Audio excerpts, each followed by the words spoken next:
आदि के जो बॉन्ड आए, उन बॉन्डों से गायत्री तपोभूमि के निर्माण करने के लिए सारा पैसा लगा दिया। हमारी बीबी के पास 60-65 तोले सोना था, ये भी उनसे कह करके तुम क्या करोगे, उनको बेच करके वो भी गायत्री तपोभूमि के निर्माण में लगा दिया। इसके बाद जमींदारियाँ का समापन खत्म हो गया। जो किसानों के पास खुद काश्त की ज़मीनें थी वो रह गई, 80 बीघे ज़मीन हमारे पास रह गई। और 80 बीघे ज़मीन जब हम वहाँ छोड़ करके अपने बाहर चलने लगे तो हमने उस ज़मीन को अपने ख़ानदान वालों को देने की बजाय, लड़के लड़कियों को देने की बजाय, 80 बीघे ज़मीन उस ज़माने में भी बहुत दाम की होती थी और अब तो बेहद दाम की होती है। उस ज़माने में 5,000 रुपया बीए का था उसका भाव, और अब तो मैं सोचता हूँ शायद 50,000 रुपया बीए का होगा, 40,000 का होगा, अब तो मालूम नहीं। लेकिन उस ज़माने में 5,000 का भी गए थे, 4 लाख रुपए की थी, अब शायद वो 40 लाख रुपए की हो। लेकिन वो उसकी हमने गांव में हायर सेकेंडरी स्कूल बना दिया, बहुत शानदार स्कूल है। कभी आपको जाने का जी हो तो आपने ज़रूर जाना और उसको देखना कि जो हमारी जो ज़मीन को ख़त्म करने के बाद में जो स्कूल बना है वो किस तरीके से बना है। सारे गांव के अछूतों का गांव है, सारे अछूत में से कितने लोग क्या हो गए, लड़कियां क्या हो गई, सारे के सारे को गांव की कायाकल्प हो गई। ये सारा पैसा हमने अपना खर्च कर डाला। फिर आपके पास क्या मिला? हमको पैसा बहुत मिला है।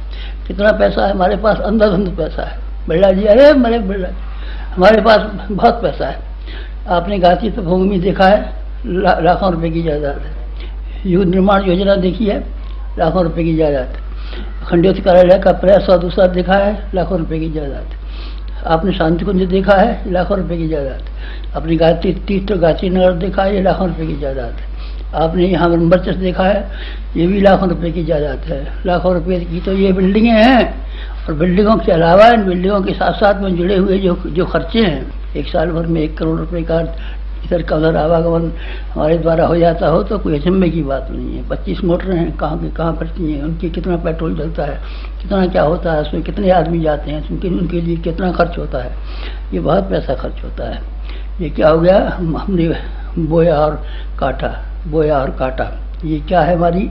ये है आराधना समाज के लिए, भगवान के लिए, समाज के लिए, भगवान के लिए, पत्थर के खिलौनों के लिए नहीं कि पत्थर की मूर्ति बना दी और उस पर सोने का श्रृंगार चढ़ा दिया, चांदी का ये पढ़ा दिया। समाज को कहते हैं भगवान, पत्थर के टुकड़ों को भगवान नहीं कहते। हमने तो ऐसे ही किया है, सारी जिंदगी भर करते रहे हैं, और हमने तो जो किया है वो पा लिया है। उससे आगे जो कुछ भी करने वाले हैं उसका मिलेगा, हमको पूरा यकीन है। आपको यकीन है? आपको यकीन नहीं, आपका तो दिल धड़कता जाता है, आपका दिल धड़कता जाता है। खर्च करते समय पर ये मालूम पड़ता है भगवान का नाम लेना सबसे सुगम है, और काम करना मुश्किल है, फिर पैसा खर्च करना तो उससे भी मुश्किल है। आपके लिए कठिन है, लेकिन हमारे लिए कोई कठिन नहीं है, क्योंकि हमने शुरू से लेकर के आखिर तक ये देखा है। आराधना का परिणाम हमने बराबर देखा। ये हमारी सिद्धियाँ हो गई। रिद्धियाँ वो होती हैं जो आदमी को दिखाई नहीं पड़ती, और सिद्धियाँ उन्हें कहते हैं जो दिखाई पड़ती हैं। आप इन चारों चीज़ों को देख सकते हैं। ये सब चीज़ें वो है जो प्रत्यक्ष हैं, और रिद्धियाँ वो हैं जो आपको दिखाई नहीं पड़ती। आत्मसंतोष हमको अपनी ज़िंदगी में इतना है, शायद ही किसी आदमी को हो जिनके पास वो है दौलतें हैं, किसी के बैरी हैं, किसी के विरोधी हैं, किसी के दुश्मन हैं, किसी के क्या हैं, किसी के क्या हैं। हमेशा हैरान मालूम पड़ते हैं, और रात को नींद आती है, कभी नहीं आती। हमको शाम को नींद आती है। मनोवा को एक बार नींद सोते देखा था, 6 बजे हमेशा सो जाती थी। गर्मी के दिनों में 7 बजे सूर्यास्त होता है, 7:30 बजे अंधेरा बंद होता है, लेकिन वो 6 बजे सो जाते थे। हमको भी ऐसी गहरी नींद आती है कि ढोल बजते नहीं, पता नहीं चलता कब आए कि नहीं आए। हमें कोई चिंता, हमारी चिंता पास ही नहीं आती। डर आपको को लगता है, हमें किसी का भी डर नहीं लगता। भूत का, चूहे का, चुड़ैल का, किसी का डर नहीं लगता। और हमारा मन ऐसा निर्भीक और निर्भय है कि हमारे बारे में हम ही जानते हैं। और ये रिद्धि है हमारी, आत्मसंतोष। अपने जीवन पर हमको बड़ा संतोष है, औरों को संतोष नहीं। न रुपये से संतोष है, न दौलत से संतोष है, न ख्याति से संतोष है, न यश से संतोष है, किसी से संतोष नहीं है। लेकिन हमारी बराबर संतोषी ब्राह्मण आपको शायद ही कहीं देखने को मिले। संतोष के अलावा हमारा लोक सम्मान, ये सिद्धियाँ बताता हूँ, रिद्धियाँ बताता हूँ आपको। रिद्धियों की इसे बताते हैं, अणिमा गणिमा महिमा लगमा, पानी पे चल लेते हैं, हवा में चल लेते हैं। इससे क्या बनता है? लोक सम्मान तो हमको बहुत मिला नहीं, आपको नहीं मिला। ब्याह हुआ था तो हमारा बहुत सम्मान हुआ था और हमको घोड़े पे बैठाया गया था और तिलक लगाया गया था और आरती उतारी गई थी। और एक सम्मान उसे कहते हैं जिसमें सहयोग मिलता है। सम्मान गांधी जी का हुआ था, जिसमें लोगों ने असीम सहयोग दिया। लोग बाग जान देने को तैयार हो गए, जेल जाने को तैयार हो गए, अपने घर बार को बर्बाद करने के लिए तैयार हो गए। पैसे की जब उन्होंने जिस काम के लिए मांग की उस हिसाब से उनको पूरा पूरा सहयोग देने के लिए तैयार हो गए। हमको भी लोक सम्मान मिला है, लोक सम्मान मिला है, लोक सहयोग भी मिला है। जो कुछ भी आप देखते हैं इधर से उधर, जो जिंदगी भर में हमने इतने बड़े काम किए हैं, कितने बड़े काम किए। 2400 गात्री शक्तिपीठ ही बना दी, इनके बनाने में कितना रुपया खर्च हुआ होगा। ये सब लोगों के सहयोग के ऊपर है। सहयोग न हुआ होता तो मिशन ऐसे कैसे बड़ा होता, 2400 शक्तिपीठें कैसे बन गई होती, 12,000 पुस्तकालय कैसे बन गए होते। ये संभव नहीं थे, बन नहीं सकते थे। सहयोग है लोगों का। हम हमारे ऊपर यकीन करते हैं और जो जिस काम के लिए हम कहते हैं उस काम के लिए लोग आगे बराबर हम हमारा सम्मान करने को तैयार रहते हैं। दैवीय अनुग्रह, भगवान का अनुग्रह। भगवान का अनुग्रह कैसे होता है मालूम है आपको? पुराणों में लिखा हुआ है कि फूल बरसते हैं, ऊपर से फूल बरसते हैं, देवता फूल बरसाते हैं। फूल बरसाते हैं देवता, और कुछ देते हैं और कुछ नहीं देते। देवताओं के पास कुछ नहीं है, बेचारों के पास फूल है। और हमारे ऊपर 24 घंटे फूल बरसते रहते हैं।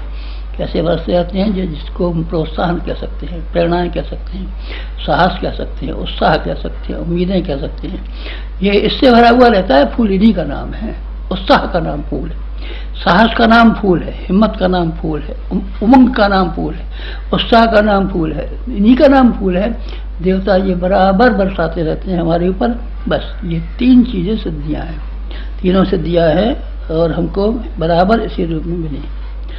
पिता की संपदा पर अधिकार हमको मिला है, क्योंकि हम पिता के सच्चे बेटे हैं ना। सच्चे बेटे कैसे हैं? सच्चे बेटे हम इस मानी में हैं कि उसका कुल का को हमने कलंकित नहीं किया है।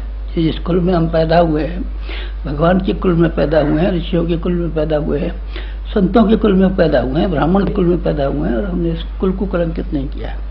हमने अपने पिता की लाज रखी कि पिता का बेटा कैसा होना चाहिए। और हमने अपने पिता के व्यवसाय का संचालन किया है। उसकी जो तिजारत होती है उस तिजारत से हमने बराबर हाथ बटाया है। हमने बराबर हाथ बटाया है। उसकी सृष्टि में किस तरीके से इसके तिजारत को, इसके व्यवसाय को, इसकी दुनिया को, इसके उद्यान को, इसके बगीचे को कैसे बढ़िया होना चाहिए, हमने ये निरंतर किया है।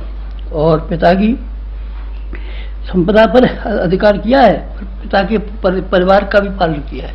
केवल उसकी तिजारत को ही नहीं चलाया है, केवल सृष्टि का जो स्वरूप है इसको ही नहीं निखारा है, बल्कि हमने ये भी किया है कि मनुष्यों को सुसंस्कृत और समुन्नत बनाने के लिए जो कुछ भी हमसे संभव था वो हमने सब कुछ किया है। इसीलिए हमारा पिता हमसे प्रसन्न। पिता ने फिर आपके लिए क्या किया? पिता ने हमारे लिए बहुत किया। पिता ने को आपने देखा है, पिता को हमने देखा है और उससे कई बार लड़ाई झगड़ा तक होता रहता है। कैसे? पिता को हमने प्रतिध्वनि के रूप में देखा है, गुंबज की आवाज के रूप में। गुंबज की आवाज के रूप में अपने पिता को हमने देखा है। जो शब्द हमने कहा बस वही शब्द लौट कर के आ गया। कुएं की आवाज, गुंबज की आवाज होती है ना, वो बिल्कुल आवाज इसी तरह की है, हमारे ऊपर आई है। हमने कहा जो कुछ भी हमारे पास है सब तुम्हारा, और उसने भी जवाब में यही कहा जो कुछ भी हमारे पास है जो तुम्हारा। हमने ये कहा हमें नहीं चाहिए आपका, तो उसने भी यही कहा कि हमें नहीं चाहिए आपका। बराबर यही लड़ाई झगड़ा होता रहा, बराबर राम भरत में यही लड़ाई झगड़ा होता रहा। गेंद थी एक रखी हुई राज तिलक की, इसको इधर राम और उधर भरत दोनों ने ठोकर मारी।